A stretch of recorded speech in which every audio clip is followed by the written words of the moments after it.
Oftentimes, people become attached to their communities. For the most part, it's where they grew up. In Jamaica, for example, there are speculations that some prefer to reside in certain areas due to political affiliations. Given the severe weather conditions that continue to wreak havoc in flood prone areas, authorities say it's imperative that persons evacuate such areas and utilize designated shelters.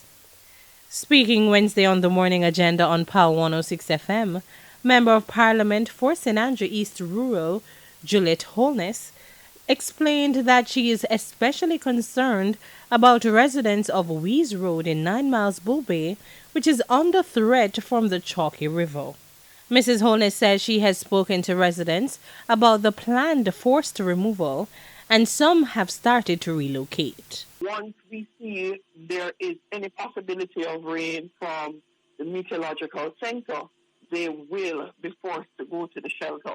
Because when you look at the condition of the roadway that is currently filled with silt, when the tractors are removing the silt, it means that there is limited space available for persons to be able to respond if more water and silt comes their way. She further indicated that discussions are being held with the local government minister Desmond McKenzie and the Office of Disaster Preparedness and Emergency Management ODPEM about declaring the area a disaster zone.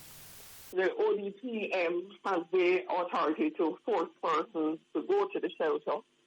They have actually been coming in. They have been monitoring the situation. I have spoken to the Minister of Local Government who has charge of the ODPM to look at the possibility of declaring the area a disaster zone.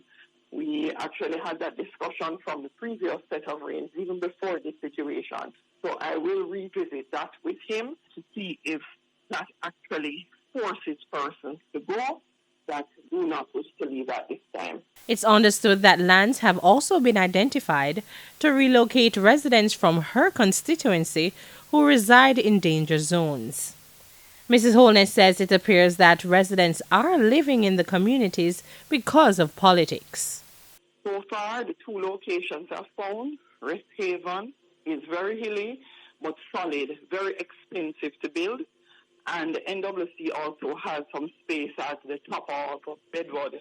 Now, for me, though they're expensive, those would be better spaces to build. And I have brought those spaces to the attention of the relevant minister currently, Pernell Charles Jr.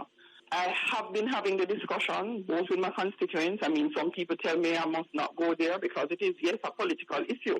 Some people have deliberately placed people in some of those spaces to live, and I won't call names, but I found it very uncanny, and it doesn't, in my estimation, indicate that we care about people when you put them in certain places to live that are not safe to live in. On Tuesday, Prime Minister Andrew Holness disclosed that the Met Office has predicted the strengthening of another tropical wave heading towards the country this weekend.